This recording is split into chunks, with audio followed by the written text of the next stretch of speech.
नमस्कार, मैं पूनम ठाकुर स्वागत करती हूँ आपका प्रथम न्याय में। जैसा कि हमने आपको पहले भी बताया था कि यहाँ तलोजा में हैप्पी होम जो प्रोजेक्ट चल रहा है, वहाँ पर कॉन्ट्रैक्टर और मजदूर धरने पे बैठे हैं, आंदोलन कर रहे हैं क्योंकि उनका पैसा जो उनका भत्ता होता है वो उनको बिल्डर देने से नकार रहे हैं। तो आज उसका 22वां दिन हो गया है और अभी तक बिल्डरों के कान पर जूं तक नहीं रेंगी है कि आकर उनसे बातचीत करे या कुछ सहयोग दे।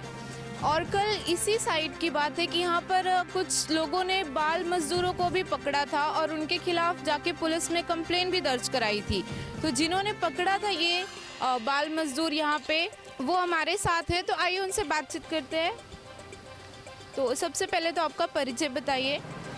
नमस्कार, मैं सयाबुद्दीन मंडल, पत्रकार जनता का रक्षक न्यूज़ चैनल का और साथ ही साथ देश का एक जागरूक नागरिक भी हूँ। मैडम, यहाँ पे कल 21वें दिन का आंदोलन चल रहा था मजदूर और छोटे कॉन्ट्रैक्टरों का, और उस आंदोलन को कवर करने के लिए मैं और मेरी टीम यहाँ पे आए हुए थे। सबसे पहले आपको बताना चाहेंगे, हमारे देश के लिए सबसे शर्मनाक बात है जहाँ पे मजदूरों की शोषण हो रही है, जिन बिल्डरों के माध्यम से, जिन हैप्पी होम कंपनी के माध्यम से, वही साइट पर मजदूरों को निकाल कर बाल मजदूरों से काम करने की सबसे शर्मनाक घटना जो है बिल्डर और यहाँ के जो मैनेजमेंट कमेटी है उनकी ओर से किया जा रहा है।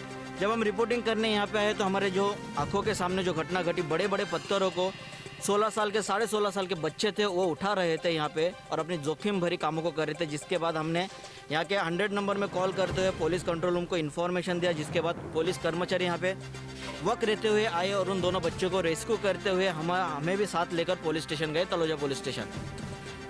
एक और जहां राज्य सरकार से लेकर केंद्र सरकार तक बड़े बड़े दावा करते हैं टीवी और टेलीविजन के माध्यम से कि देश के नागरिक को जागरूक होना चाहिए, सही गलत जहां पे जो अनैतिक कार्य हो रहे हैं उस विषय की जानकारी देना चाहिए और जानकारी देने से प्रशासन की मदद होती है। लेकिन कल हमने जानकारी दिया, एक जागरूक नागरिक, पत्रकार बाद में है क्योंकि वो हमारे प्रोफेशनल है, लेकिन पत्रकार के साथ साथ एक जागरूक नागरिक है। और जहाँ पे बाल मजदूर कुछ अनैतिक कार्य होता है उन पे एक्शन लेना, प्रशासन के सामने लाना हमारी रिस्पॉन्सिबिलिटी, उसी रिस्पॉन्सिबिलिटी का पालन करते हुए हमने कल कार्रवाई के लिए पुलिस प्रशासन से कहा। 11:30 बजे हमने पुलिस प्रशासन को फ़ोन किया, पुलिस प्रशासन ने 12 बजे रेस्क्यू किया और रात को 9 बजे मुझे और मेरे टीम को पुलिस स्टेशन से बाकायदा छोड़ा गया हमारे स्टेटमेंट दर्ज करते हुए। एक पत्रकार होने के नाते मुझे लगा कि जल्द से जल्द कार्रवाई होगी और इसमें जल्द से जल्द कार्रवाई की उम्मीद भी थी।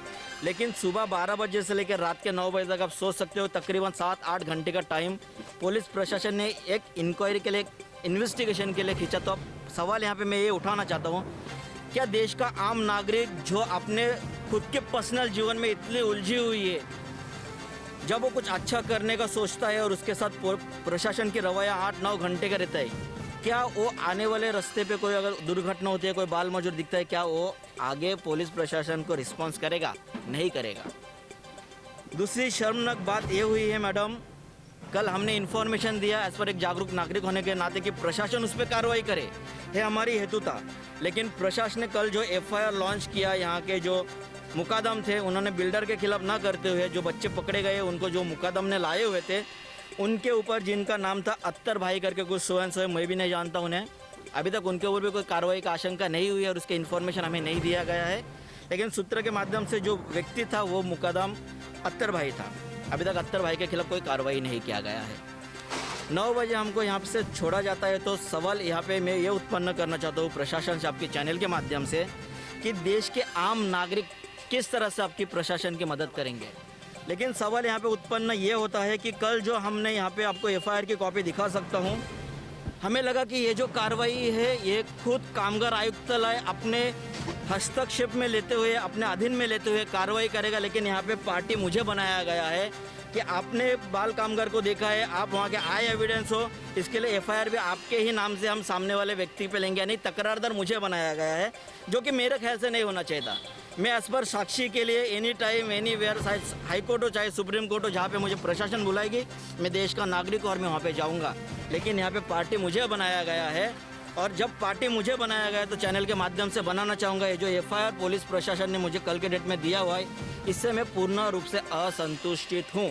तो जैसा कि आपने देखा, पुलिस पूरी तरह से बिल्डरों का साथ देती हुए दिख रही है, कोई कार्रवाई नहीं। मामला चाहे कितना भी गंभीर हो, चाहे 22 दिन आंदोलन का हो या बाल मजदूर पकड़े जाने का हो, पुलिस किसी भी तरह से सहयोग करने के इरादे से नहीं दिख रही है यहाँ पर। तो आइए बात करते हैं AICA के उपाध्यक्ष से और जानते हैं कि 22 दिन हो गए आंदोलन को और अभी तक क्या कुछ चल रहा है, कैसा है प्रशासन का सहयोग इस मामले में। तो बताइए सर, क्या सहयोग है प्रशासन का या बिल्डर से कुछ बातचीत या क्या कुछ हुआ है आगे? मैडम, सबसे पहले ऑल इंडिया कॉन्ट्रैक्टर एसोसिएशन के तरफ से आप सभी पत्रकार बंधु को नमस्कार।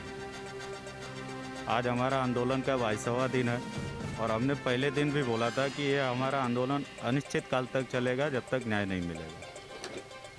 इस मैटर में पुलिस प्रशासन और संबंधित प्रशासन का कहना है कि ये सिविल मैटर है, लेकिन मैंने बार बार बोला है कि इस मैटर में फ्रॉड हुआ है। कॉन्ट्रैक्ट के साथ साथ और जो न्यूटेक का प्रोप्राइटर है उनके साथ फ्रॉड हुआ है और फ्रॉड एविडेंस के तौर पे है, फिर भी पुलिस प्रशासन उसके ऊपर कार्रवाई नहीं कर रही है। और हम लोग कल 21वें दिन का आंदोलन में बैठे हुए थे और यहाँ साइट पे हालांकि न्यूटेक को मेन पावर का ये दिखाते हुए कि आपका मेन पावर सही नहीं है, उनको बाहर निकाला गया। लेकिन कल बिल्डर का जो मेन पावर था, सभी बाल कामगार यहाँ काम कर रहे थे, वो पकड़े गए। पकड़े जाने के बाद बाल मजदूरी एक्ट जो होता है सेक्शन 303A के तहत कार्रवाई होना चाहिए, सेक्शन 29 के तहत कार्रवाई होना चाहिए। लेकिन ये पुलिस प्रशासन और हमारे माननीय प्रदीप पवार जी कामगार उपायुक्त कार्यालय के, ये दिनेश दोषी, मयंक धाकड़ और इजराइल शेख, ये हैप्पी होम के तीनों डायरेक्टर हैं और इनको ये लोग संरक्षण दे रहे हैं। लेबर एक्ट कहता है कि प्रिंसिपल एम्प्लॉय ही जवाबदार है और ये लोग एक गरीब आदमी को FIR में फंसा रहे हैं, एक मजदूर को फंसा रहे हैं कि इनका लेबर है, लेकिन ये प्रॉपर्टी किसकी है, ये प्रोजेक्ट किसका है।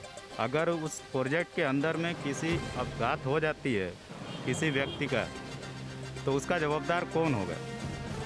तो जवाबदार व्यक्ति के ऊपर न कार्रवाई करते हुए एक मजदूर के ऊपर कार्रवाई की गई है और हम इस विषय को लेके कोर्ट तक जाएंगे और जब तक दिनेश दोषी, मयंक धाकड़ और इजराइल शेख के ऊपर कार्रवाई नहीं होगा तब तक हम चुप बैठने वाले नहीं।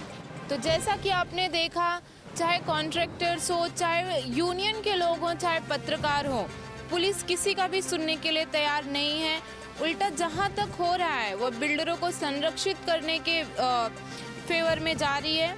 तो आइए कॉन्ट्रैक्टर जो है न्यूटेक के, उनसे भी बात करते हैं, क्योंकि हमको सुनने में आया है कि उनको धमकियां मिल रही हैं प्रशासन की तरफ से और बाकी जगहों से उन पर दबाव बनाने की कोशिश की जा रही है कि किस तरह से इस आंदोलन को बंद किया जाए। तो आइए जानते हैं उनसे। तो सर, आपको किस तरह की धमकियाँ मिल रही हैं और कौन लोग हैं जो आपको धमका रहे हैं?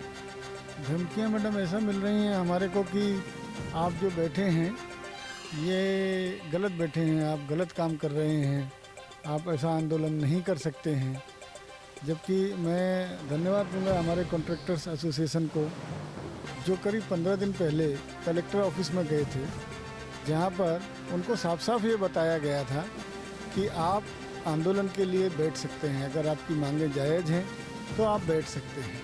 तो अगर मैं बैठ सकता हूँ तो इस तरीके कई बातें पुलिस स्टेशन में मेरे को सुनाया जाना कहीं ना कहीं अपरोक्ष रूप से बिल्डर को बढ़ावा देती है, उसके गलत कार्यों को बढ़ावा देती है और संरक्षण देती है। और हम जो अपना मेहनत मजदूरी करके, अपना परिश्रम करके, अपने पारिश्रमिक के लिए यहाँ बैठे हैं, 22 दिन मजाक नहीं होता है मैडम। ये 22 दिन बैठने का मतलब है मैं कम से कम 4 साल पीछे गया, मेरे सारे काम धंधे ठप पड़े हैं, मैं किसी काम पे ध्यान नहीं दे पा रहा हूँ, मैं कुछ भी नहीं कर पा रहा हूँ। 24 घंटे में इस तनाव में हूँ, बावजूद उसके मेरा सहयोग करने की बजाय इस तरीके का स्टेटमेंट, इस तरीके की बयान जो उन्होंने किया, ये मुझे काफ़ी दुखद लगा। बिल्डरों की तरफ से कुछ जवाब आया, आपको कुछ बातचीत करने की कोशिश की गई? ये आपने बहुत अच्छा प्रश्न किया है। करीब पिछले 8-10 दिनों से वो एसोसिएशन के साथ खेल खेल रहे हैं। हम मिलेंगे, हम बैठेंगे, हम बात करेंगे, आप ऐसा करो, आप वैसा करो। फिर वो बोलते हैं कि अब हम ऐसा नहीं करेंगे, आप पहले अपना यहाँ से मंडप अलग कीजिए, उसके बाद बात करेंगे। बार बार दोहराव, और बात करने के लिए बहाना ये दिया जा रहा है कि हम सब बाहर हैं, शनिवार के पहले हम कोई भी उपलब्ध नहीं हो पाएंगे, हम सोमवार के आसपास आपको मिलेंगे। कल जैसा मुझे पता चल रहा है कि FIR हुआ है, बाल मजदूर पकड़े गए हैं।